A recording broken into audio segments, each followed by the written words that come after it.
Chegamos no Salmo de número 37, temos exposto o livro de Salmos sequencialmente. Eu estava até curioso para saber quantos sermões eu já preguei neste livro, vez que muitos salmos, não são 37 sermões, porque muitos dos salmos a gente faz em 2, 3, às vezes até 4 partes. Então, estava até pensando em fazer um levantamento para compartilhar com os irmãos. Este salmo, Salmo 37, um salmo um tanto longo, um salmo aí de 40 versículos, ele é um salmo com 3 grandes partes, com 3 grandes seções.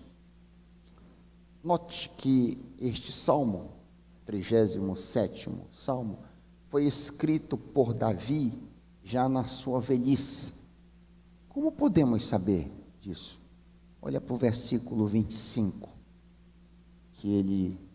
onde ele diz: fui moço e agora sou velho.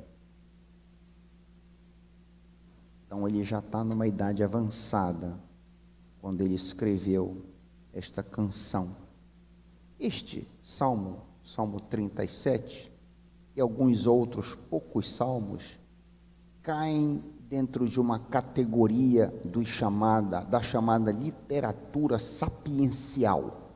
São livros que tratam com sabedoria, como ser sábio, como viver de maneira prática. O livro de Provérbios, por exemplo, o livro de Eclesiastes, este salmo, o Salmo 1, o Salmo 49 e outros.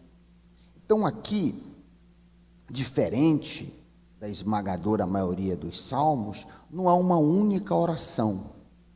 Há conselhos e um compartilhar de experiências. É que Davi está fazendo aqui. Ele vai aconselhar e vai compartilhar a experiência dele conosco. O salmo, a literatura sapiencial, tem natureza didática, para ensinar como devemos viver uma vida santa.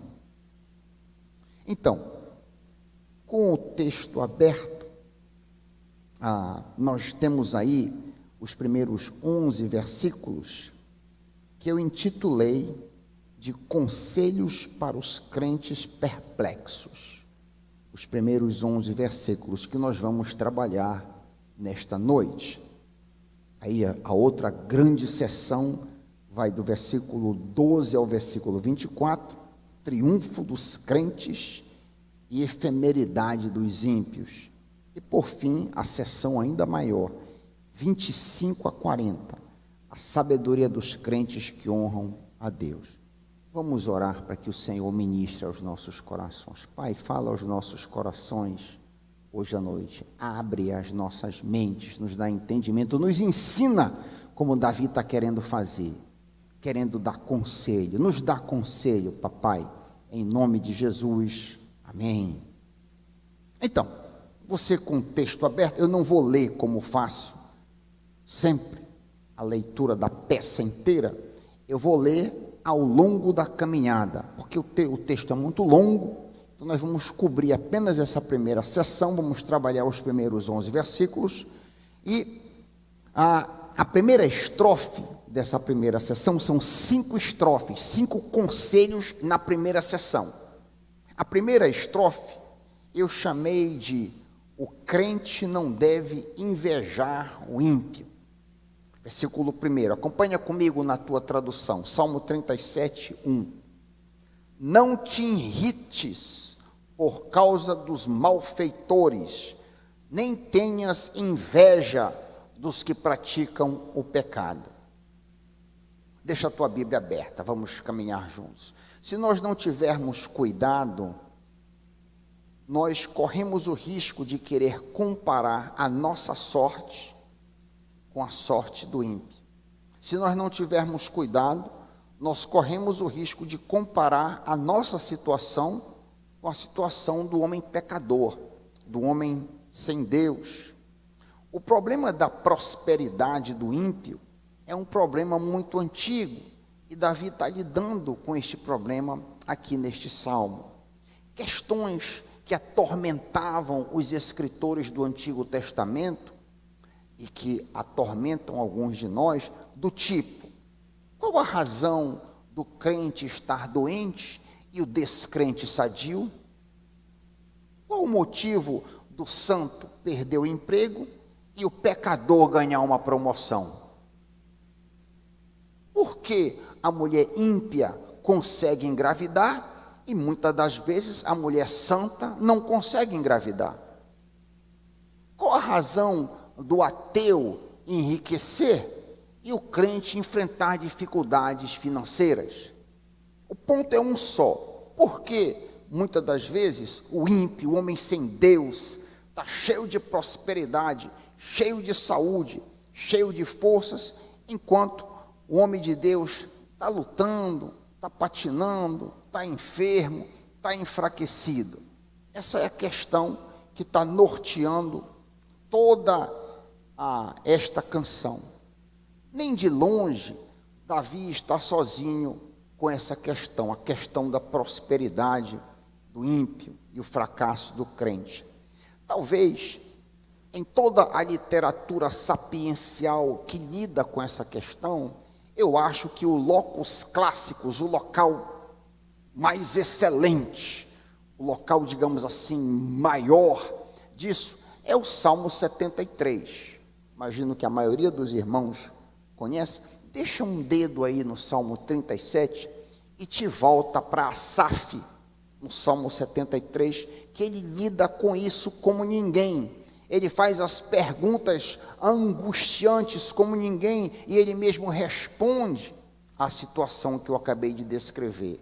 Salmo 73, acompanha comigo, eu vou saltar alguns versículos só para pontuar aqueles que mais nos interessam.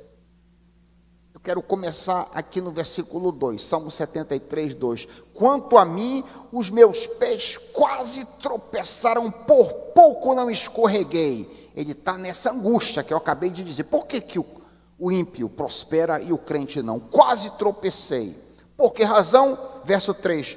Porque eu tive inveja dos orgulhosos, quando vi a prosperidade desses ímpios.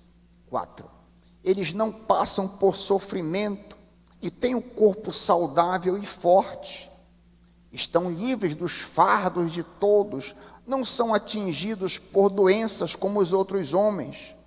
Por isso, o orgulho lhes serve de colar e se vestem de violência. Aqui ele está descrevendo a postura do ímpio. Do seu íntimo brota a maldade, da sua mente transbordam maquinações. Eles zombam e falam com más intenções. Em sua arrogância, ameaçam com opressão. 9. Falam como se fossem donos dos céus, e as suas palavras arrogantes percorrem a terra. 12. Assim são os ímpios. Aqui ele mais ou menos, aqui ele condensa aqui no 12. Assim são os ímpios, sempre despreocupados. Aumentam suas riquezas. Aí ele questiona a si mesmo: certamente me foi inútil me manter puro, lavar as minhas mãos na inocência. Por que razão? Porque o dia inteiro eu sou afligido, todas as manhãs sou castigado. 16. Esse aqui é o ápice da crise. Quando eu tentei entender tudo isso, achei muito difícil para mim. Que coisa mais complicada, ele está dizendo.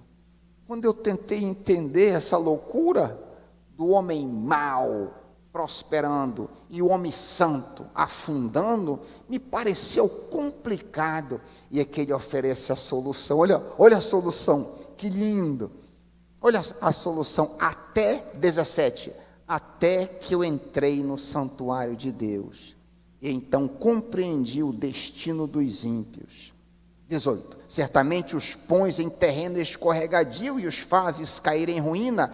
Como são destruídos de repente, completamente tomados de pavor. São como um sonho que se vai quando a gente acorda. Quando te levantares, Senhor, tu os farás desaparecer. Quando o meu coração estava amargurado, estava com inveja, e no íntimo eu sentia inveja, agi como insensato e arrogante. Minha atitude para contigo era de um animal irracional. Aí essa parte última, 23 em diante, é tão linda. Contudo, sempre estou contigo. Tomas a minha mão direita e me sustens. Tu me diriges com teu conselho, e depois me receberás em glória. Quem tenho eu no céu, além de ti? Na terra, nada mais desejo que estar junto a ti. Meu corpo e meu coração poderão enfraquecer, mas o Senhor é a força do meu coração e a herança para sempre. Os que te abandonam, sem dúvida perecerão. Tu destróis todos os infiéis, mas para mim, bom é estar perto de Deus. Fiz do soberano Senhor o meu refúgio, proclamarei todos os teus feitos. Toda a literatura sapiencial lidando com o caso, este salmo talvez seja o melhor. Asaf está perplexo, ele começa confuso, até que ele enxerga que o ímpio não tem a companhia do Senhor. O descrente, ele viu, será destruído eventualmente. O crente, embora sofra muitas aflições, tem Deus como refúgio, tem a amizade do Senhor, tem a companhia do Senhor. Igual a Asaf, Davi destaca também a brevidade do sucesso do ímpio. Volta para o Salmo 37. Volta para o Salmo 37. Davi vai destacar a brevidade da vida do ímpio, como Asaf fez. Observe o verso 2. Salmo 37, 2. Pois em breve eles, se referindo aos ímpios, secarão como a relva e murcharão como a erva verde. A erva, a grama, o capim e a erva secam rapidamente. Meu pai teve fazenda e eu me lembro, bastava dar um sol mais forte, aquele gramado verdinho secava rápido. Assim é a vida do ímpio. A imagem aqui é que a prosperidade do incrédulo acaba num piscar de olhos. A vida é muito breve, como disse Moisés, tudo passa rapidamente, nós voamos. Não é isso que Moisés ensina no único salmo que ele escreveu?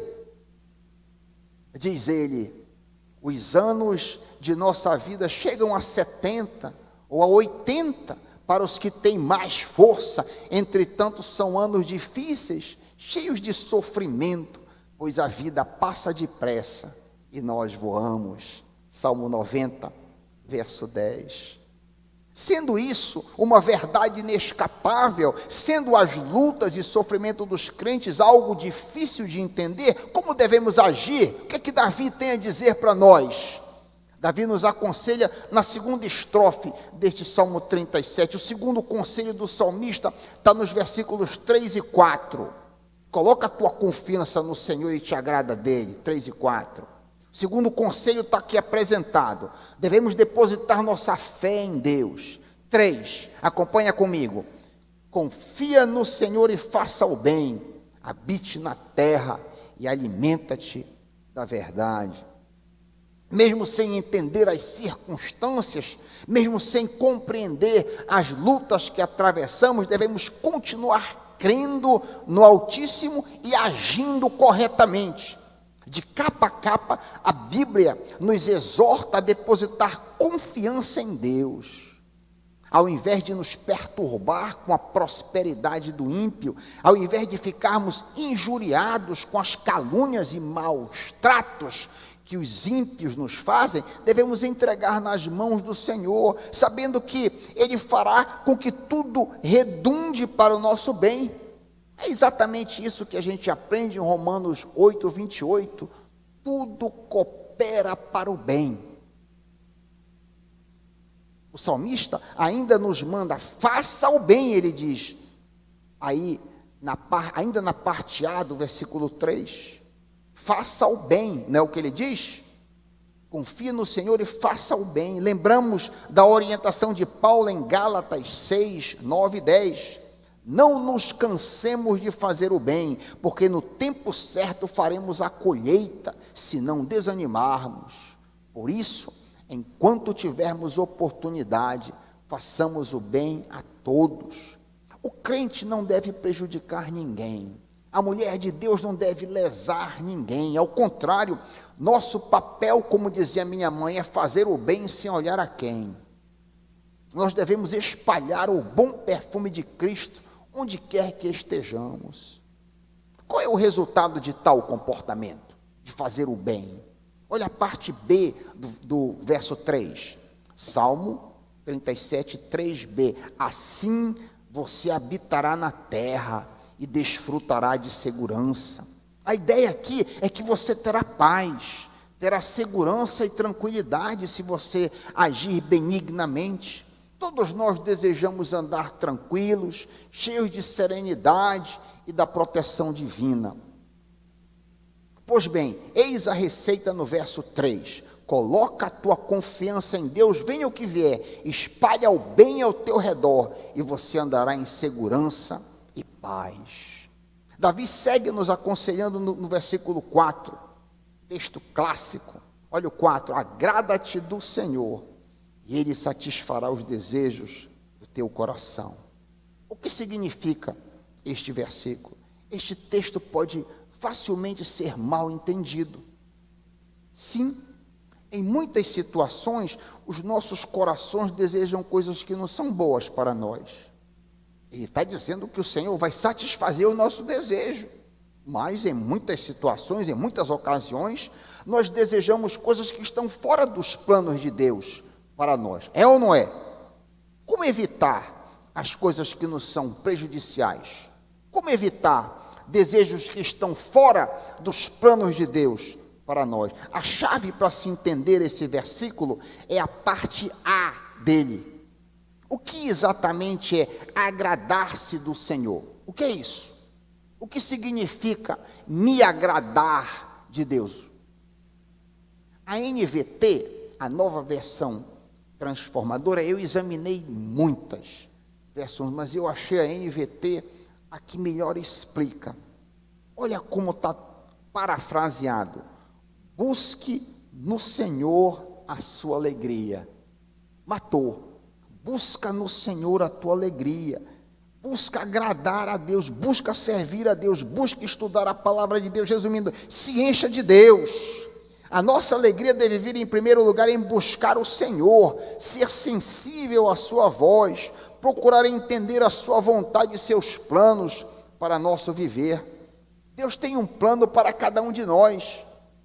Deus tem um plano para a tua vida, Deus tem um plano para a minha vida. Cada pessoa, cada criança, cada adulto, Deus tem um plano para cada um de nós. É mister com que a gente busque conhecer e se agradar dele. A gente deve buscar compreender, sim. Efésios 5, 17b.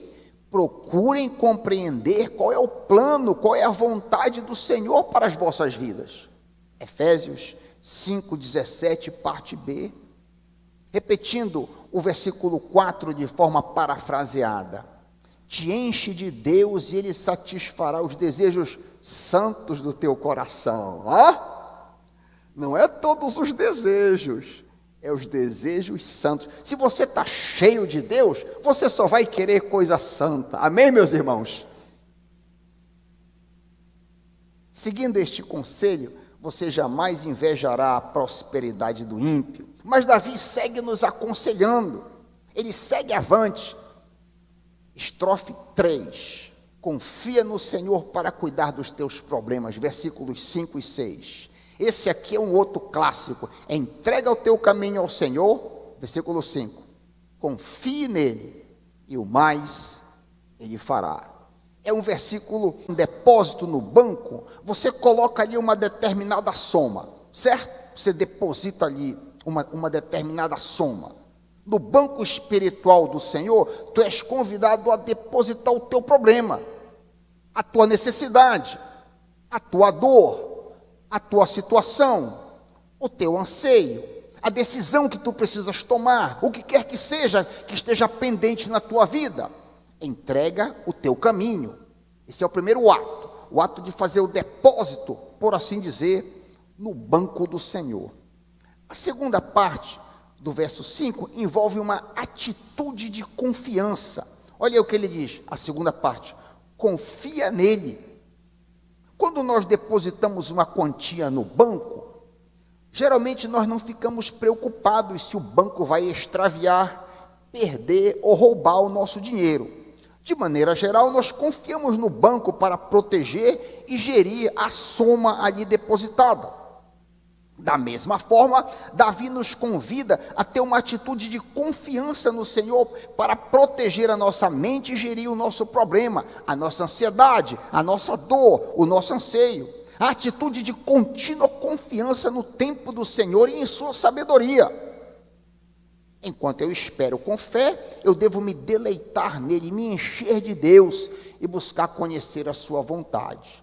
Então, primeiro eu deposito o problema nos pés do Senhor. Em segundo lugar, eu sigo confiando. Está entregue ao Senhor, eu confio nele, ele vai cuidar disso aí. E a terceira parte do versículo 5, nota, é uma promessa. É uma promessa, olha aí. E o mais ele fará. E o mais ele vai fazer. Não temos dúvida, olha comigo aqui, pensa comigo, de que o juro governamental regido por lei será depositado na nossa caderneta de poupança no final do mês, não é isso? Em outras palavras, a promessa bancária dos devidos juros e correção monetária com certeza virá. Assim também, se obedecermos os primeiros 2 passos do texto, a promessa nunca falhará. Vai haver um desfecho, vai haver uma conclusão, vai haver uma solução para a minha situação, seja ela qual for. Note bem o que Davi está dizendo aqui: entregue a sua situação, seja ela qual for. Entregue a sua necessidade ao Senhor, siga confiando nele, e por fim ele promete dar solução. Mas pastor Raik, quando ele resolverá o meu caso? Não sei. Que tipo de solução ele vai dar? Não sei. Mas o que ele promete é que ele será justo contigo. Onde é que está essa promessa? Está no verso 6. Acompanha comigo o verso 6. Olha a promessa aí, que ele será justo contigo. 6. Fará com que a tua justiça sobressaia como a luz, e que teu direito brilhe como o sol ao meio-dia. Eita promessa maravilhosa. Eu gostei muito da paráfrase, o livro deste verso 6. Lê assim: tornará evidente a tua inocência perante todas as pessoas, tal como a luz do dia que todos veem. A tua justiça brilhará como o sol em pleno dia. Preste atenção agora, o ímpio está prosperando, enquanto que nada está dando certo para ti. Não tenhas inveja do pecador, não compara a tua vida com a vida do incrédulo. Entrega a tua causa ao Senhor, confia nele, e ele fará a tua luz brilhar. Esta é a promessa do Salmo 37:6. E essa promessa me lembra muito de um texto que meu pai sempre recitava, com respeito ao caminho do justo. Meu pai dizia: a vereda do justo é como a luz da aurora, que vai brilhando mais e mais, até ser dia perfeito. Eita, texto maravilhoso. Davi nos ensinou no versículo 1 que nós não devemos nos preocupar e nos irritar por causa dos malfeitores, nem ter inveja dos que praticam pecado, pois em breve eles secarão como a relva. Note aqui o contraste com a luz do crente. Olha aqui o contraste com o caminhar do crente. O caminho dos justos é como a primeira luz do amanhecer, que brilha cada vez mais até o dia pleno clarear. Por outro lado, o caminho do ímpio mergulha nas trevas. Provérbios 4, 18 a 19. Conselhos maravilhosos que Davi nos dá. Ele segue nos aconselhando o 4º conselho, versículos 7 e 8. Descansa no justo Deus e abandone a ira. Versículos 7 e 8. Descanse no Senhor e espere nele. Não se irrite por causa daquele que prospera em seu caminho, por causa do que realiza seus maus desígnios, deixa ir, abandone o furor, não se irrite, certamente isto acabará mal. Repousa no Pai, meu irmão, não fica te auto-justificando, não procura te defender, o Senhor é o teu advogado. Não tenta te vingar ou desforrar os maltratos que tu por acaso sofreste. Procura lembrar que Jesus foi muito maltratado, Jesus foi injuriado, Jesus foi aviltado, Jesus foi injustiçado. Tu estás sendo injustiçado? Tu estás sendo insultado? Jesus foi muito mais do que tu. Descansa. Imita o cordeiro que sofreu calado e descansou nas mãos do Pai. A tua ira, o teu furor podem trazer graves consequências. Deixa que Deus fará justiça à maneira dele. Lembra Romanos 12, 17 a 19? Romanos 12, 17 a 19. Nunca paguem o mal com o mal. Pensem sempre em fazer o que é melhor aos olhos de todos. No que depender de vocês, vivam em paz com todos. Amados, nunca se vinguem. Deixem que a ira de Deus se encarregue disso, pois assim nos ensina a Escritura. A vingança cabe a mim, eu lhes darei o troco, diz o Senhor. Abandona o furor, deixa para lá, entrega na mão do Senhor. Último conselho que Davi nos dá, quinta estrofe: com paciência e mansidão você gozará paz. Versículos 9 e 11. Versículos 9 e 11. O salmista, enfim, diz que os perversos cairão, enquanto os crentes serão abençoados com sossego e paz. Diz o salmista Davi, versículo 9: porque os malfeitores serão exterminados, mas os que esperam no Senhor possuirão a terra. Mais um pouco de tempo, já não existirão os ímpios. Você procurará no lugar onde eles estavam e não os encontrará, mas os mansos herdarão a terra e terão alegria na abundância de paz.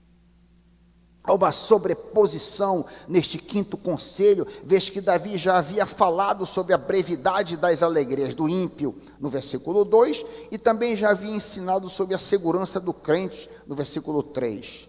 Temos aqui uma repetição por causa de ênfases. Agora Davi adiciona o presente da alegria na abundância de paz. Sim, os humildes e mansos herdarão a terra e se deleitarão na fartura de paz. 1000 anos após Davi ter escrito este versículo, o Senhor Jesus o cita. 1000 anos depois que Davi escreveu, Jesus cita Davi em Mateus 5,5. Bem-aventurados os mansos, porque eles herdarão a terra. Meu querido irmão, minha irmã, não se irrite, nem tenha inveja da prosperidade, da saúde, da fama, do sucesso e de todos os bens dos ímpios. Não fica comparando a tua vida com a vida dos incrédulos. Tudo nesta terra passa rapidamente. Entrega o teu caminho ao Senhor, te agarra nele e o mais ele fará. O Senhor dará solução aos teus problemas, ele fará a tua luz brilhar como o sol do meio-dia e finalmente te encherá de paz. Bem disse o profeta Isaías: teus filhos serão ensinados pelo Senhor e grande será a paz dos teus filhos. Você que veio aqui hoje à noite, você já experimentou essa paz? Você já entregou a sua vida ao Senhor Jesus? Você que veio hoje aqui, hoje à noite, com alguma questão, alguma situação, você já entregou a sua vida ao Senhor? Você ouviu da perplexidade do salmista?